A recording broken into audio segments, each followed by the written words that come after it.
Welcome to the Head Trash Show. My name is Alexia Leachman and I'm the founder of Head Trash, home to the new and unique head trash clearance method that removes unwanted negative thoughts, feelings and emotions quickly and effectively so that you can achieve clarity, confidence and contentment in your life. My goal with this podcast is to teach you how to create some headspace by helping you to unpick what's blocking you and sharing some tips and how-tos for clearing it.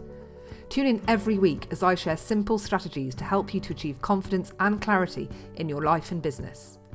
To find out how to clear your head trash quickly and effectively using our unique method, pop over to headtrash.com to get our free download and subscribe for our free head trash clearance updates.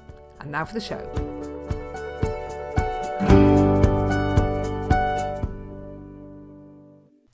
Hello and welcome back to the Head Trash Show. This is your host, Alexia Leachman. Now today I want to talk about goals because we are encouraged all the time to set goals in our life. But because we're at Head Trash and we use the law of opposites, what I want to encourage you to consider today is that goals mess you up big time. And to help me to put the case forward, I've invited back on the show Chris Milbank, the founder of Reflective Repatterning, who understands the law of opposites more than anyone I know, to help to explain why setting goals can actually be a really, really bad thing and can mess you up big time. Welcome back, Chris. Hi, thank you very much for having me back. So, setting goals, a bad thing. Is that what you reckon? There are good goals, but there are many bad goals that we have. I mean, just going back to the school days for many people, children are brought up on values that have been passed down from generation to generation to generation, and some have been very protective and useful.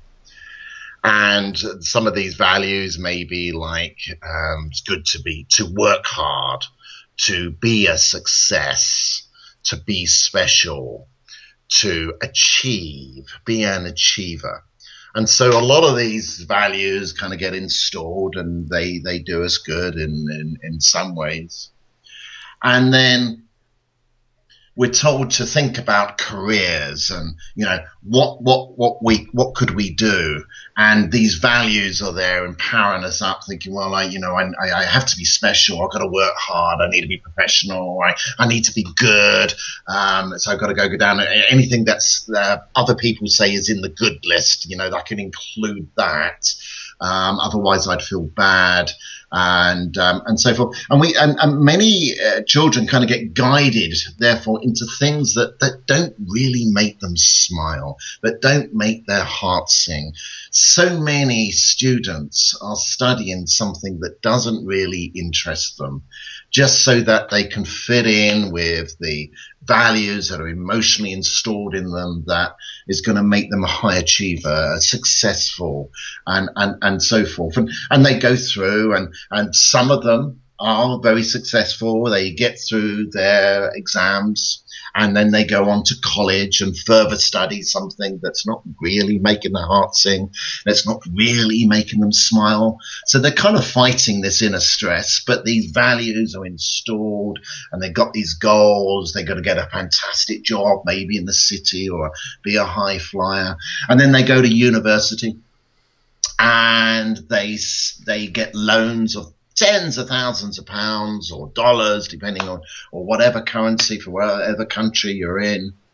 And they have these loans on their back, and then they have to go out and they earn, and they're working now in a career of something that's not really making their heart sing and not really making them smile. And these are the people that I get in droves in their 30s and 40s when they end out with burnout, adrenal fatigue, chronic fatigue, anxiety, stress, depression, even suicidal thoughts, or just fed up or at a crossroads, or, you know, what is life all about type of thing. And it's with these people, then I say to them, close your eyes. What makes you smile? If I could wave a magic wand and get rid of all the self-sabotaging, limiting beliefs that you have about thinking that you couldn't even have it. That's why you don't even know. That's why a lot of people don't even know what they want. because of the self-sabotaging, limiting beliefs and values that have got in the way? What would really make your heart sing? What would really make you smile? And then we unpick these. We unpick them logically and energetically with head trash and reflective repatterning techniques. And we unpick them and unpick them and unpick them until they begin to smile, until they feel that warmth come up in their chest and through into their head from their heart. And they say, you know what, I don't think I can have it, but if I would like this, you know, I'd like to travel or live in a castle or whatever it is. And we unpick it. And we energetically treat it. We energetically treat it with opposites in energy, opposites in logic and thoughts until they can go off. But of course, there are those that went to school and they were pushed into doing things that they didn't really make them smile, that didn't make their heart sing. And they just felt unmotivated by the classes and the studies, and they dropped out, or they failed their exams, or didn't do nearly as well. And of course, remember some of the values that get installed on us as being special and successful, and then they failed. And that's an opposite. Failure is often considered an opposite to being successful and being an achiever. And of course, this is going to make them feel bad. And of course, we know the difference between good and bad, so we don't want to be bad at something. And now we're feeling bad about being bad and bad about being a failure, and failing at being good and failing at being a success. And a lot of these kids will go off and either do mundane jobs or not work at all, not get a job, have anxiety, stress and depression, be on psychiatric drugs like antidepressants and all of this kind of thing, paid for by the people that are striving to be success and working very hard, paying higher taxes to support all these people who are pushed into doing something that they didn't want to do, and so it goes on and it goes on and it goes on. Wouldn't it be just so good if at an early age there was more emphasis in schools? What do you really want in life? Let's see if we can help you somewhat towards it. Let's have a bit of a balance between success and failure. I want to be a failure sometimes. I want to fail at having a shit life. I want to fail at having burnout in my 30s and 40s. I want to fail at being depressed. I want to fail at being anxious. Failure can be wonderful. And if people just only knew about these opposites. So what you're saying is maybe not necessarily that all goals are a bad thing, but that actually we're setting goals around the wrong things. And if we were only to set goals around the stuff that is really going to make us happy, the stuff that's really going to make our hearts sing, rather than setting goals against financial measures or outward social status symbols or that kind of thing. Yeah, absolutely. I mean, in America, there's been study of self-made millionaires and billionaires, and the vast majority of them have actually been high school and university dropouts that have made it on their own. These are youngsters that could actually they dared rebel against some of the values that institutions and families and so forth have been passing down to them, and have done very, very well. There will be others that did drop out and didn't do well, of course. So the idea is to really have more of a discussion on it, to show that goals can be really good. That's already been fairly achieved. That's the norm. But then let's have the discussion. Why do goals fuck you up? And give people choice, freedom, flexibility to choose. Those that are happiest in themselves, these are the people that bring out their own personal genius. These are the people that become who they really, really are. Everybody has a unique skill set.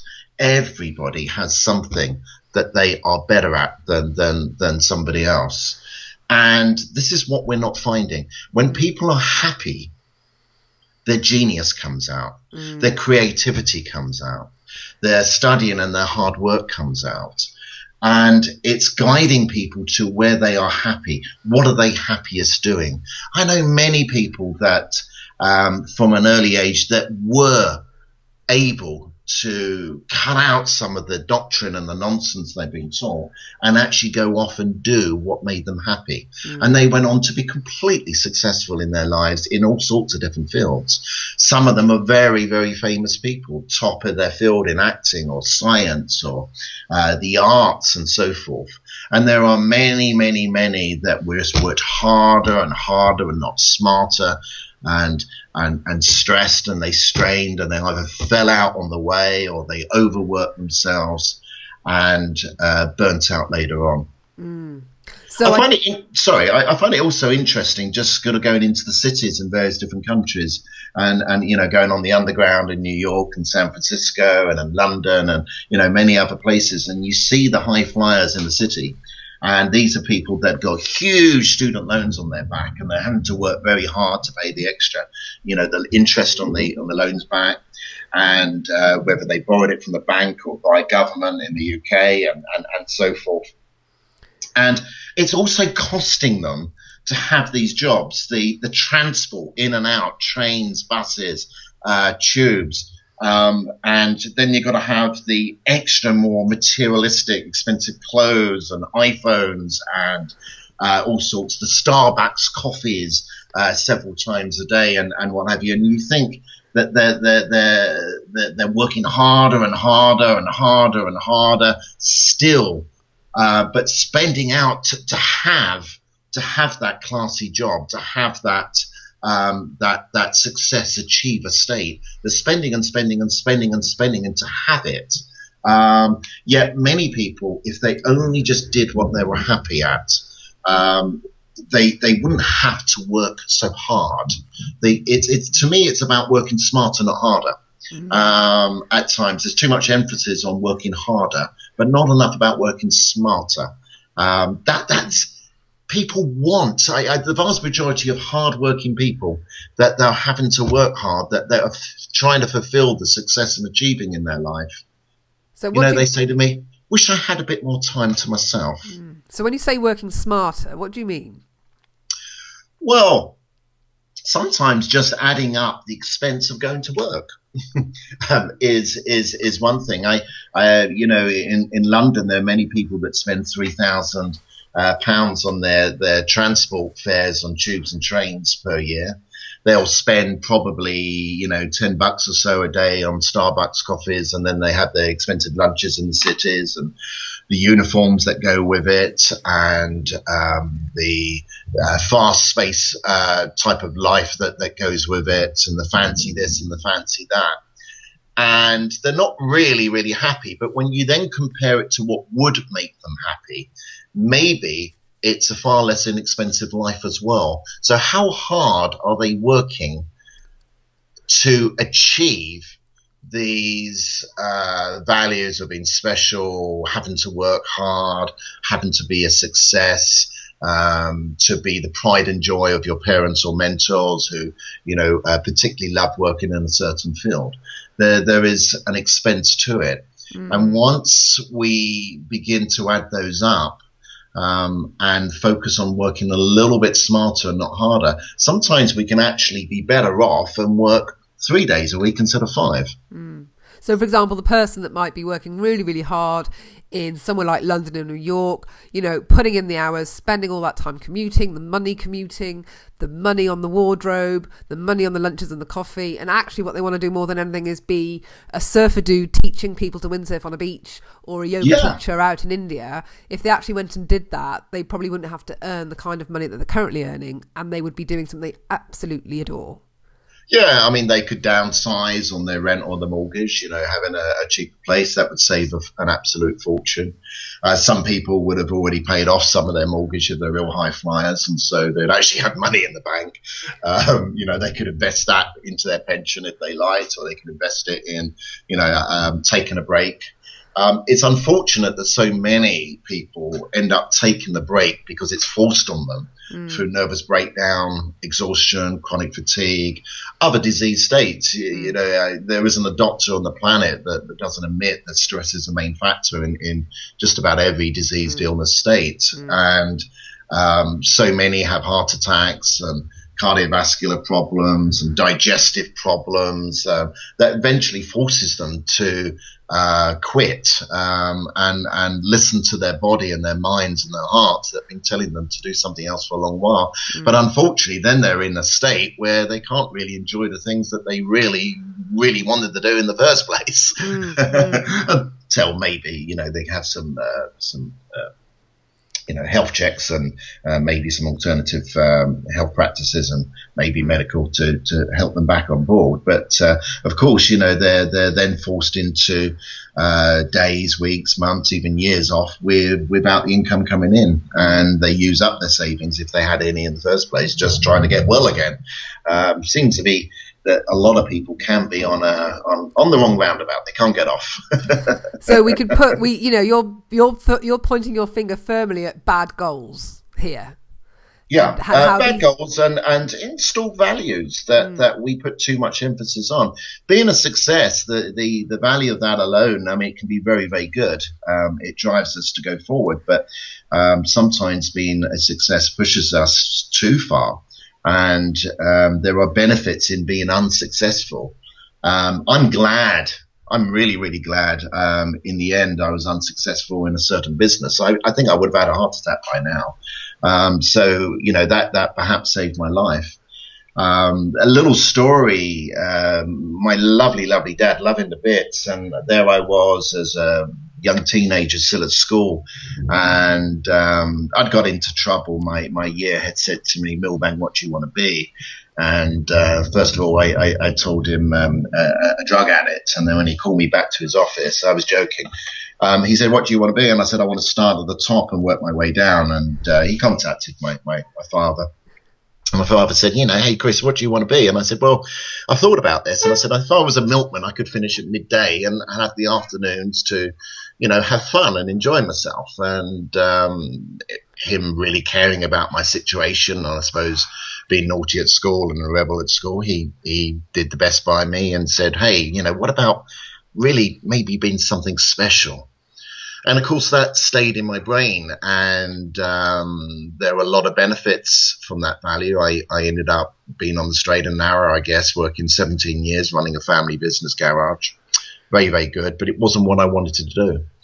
And I burnt myself out, like many, many people. And I stopped after 17 years. There was a lot of benefits. There was a lot of non-benefits as well. And when I got burnt out, when I was at that crossroads and I didn't know where I was going, I was completely lost, having worked sort of 15, 17-hour days for 17 years. What was I going to do next? And it took a lot of going inside and healing and treating and figuring out and so forth until I found my path. And here I am now, got my health back on track. I'm living out in a very warm climate on a sunny island somewhere, with access to beaches every day. I work 3-4 days instead of working 6-7 days, working smarter, not harder, and having realized that the drive of being special kind of made me unspecial, exhausted, fatigued, and worn out in the end. I'd gone too much that way. And perhaps I was special in another way. And when I did what made my heart sing, when I did what made me smile, then my specialities came out. And that's what I'm doing today. And I love every part of it. Mm-hmm. So if someone's listening to this here now and thinking, geez, that sounds, I'm working hard, not smart. What might be the first thing for them, the first step on this journey to start trying to uncover what it is that makes their heart sing? What's the first thing they can do?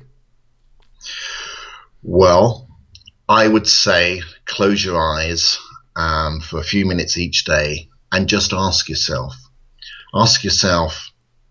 what it is that you really want in life. If you could dismiss all beliefs for the day, all beliefs that you have about what you can do and can't do, what you want to do and what you shouldn't do, if you could dismiss all beliefs for a day, what would you really be doing instead?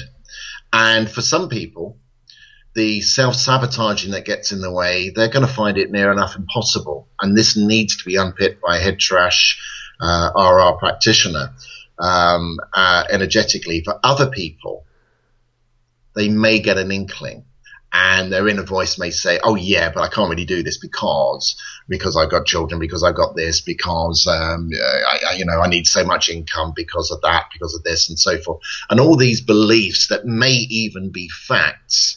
When we energetically treat facts, then new ideas and new facts come into play. So really what you can start off doing is just asking yourself each day, what do I really want in life? If a magic wand could be waved, what do I want? And then think about how that would affect you.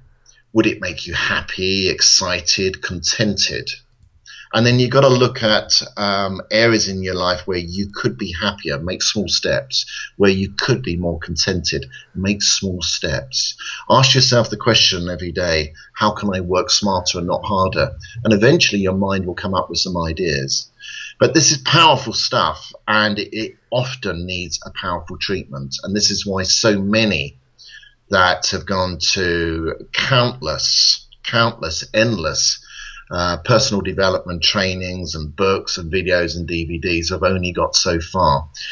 As you know, with Head Trash and RR, we have perhaps the most powerful mind-effective tool in diagnosing and treating all self-sabotage that gets in the way of a specific goal, or what makes your heart sing and what makes you smile. And that needs to be applied.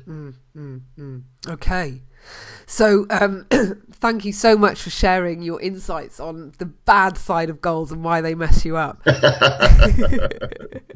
And I hope people listening have really got an insight as to what Chris is on about when he says that, you really have got to focus on the stuff that makes you happy, because it's only when you're doing that stuff that the whole world around you changes. And that is your way of changing the world and making it a better place, by starting with yourself, isn't it, Chris? It is, and I just another little radder in here. They're going to be parents here, and they're going to be parents thinking, oh my God, I don't want my kids to think this, they're partway through high school or university or college. And I can understand that, and I can understand the very good intentions of keeping them on board and having them work very, very hard. But I would also say to those parents to just question whether these are your values that will make you happy. And if your children have their own values or their own things that would make them happy, do they conflict with the parent? And just to sort of begin to question that, are you as a parent actually being more about protecting yourself from being upset and making yourself being happy by persuading your children to go down a certain route? Did that happen to you when you were a child? Are you going to do that again as a generational thing? Or are you going to discuss the options? And maybe it's a combination approach that is needed. A parent has great responsibilities. They want the safety and the utmost for their children. And what they're doing is good in many, many ways. But I just want parents to think about the options, and are some of these goals fucking up your children in the long run? And on that thought, we'll say goodbye. Thank you so much, Chris. Thank you for having me yet again. Thank you. Bye-bye. Bye. You've just been listening to Alexia Leachman here on The Head Trash Show. If you enjoyed the show, I'd really appreciate you leaving a review here on iTunes. And don't forget to pop over to headtrash.com to get your copy of our free 5 Steps to Clearing Head Trash guide. So now stay tuned for upcoming episodes and more tips and how-tos for clearing your head trash and reclaiming your headspace. Until next time, bye for now.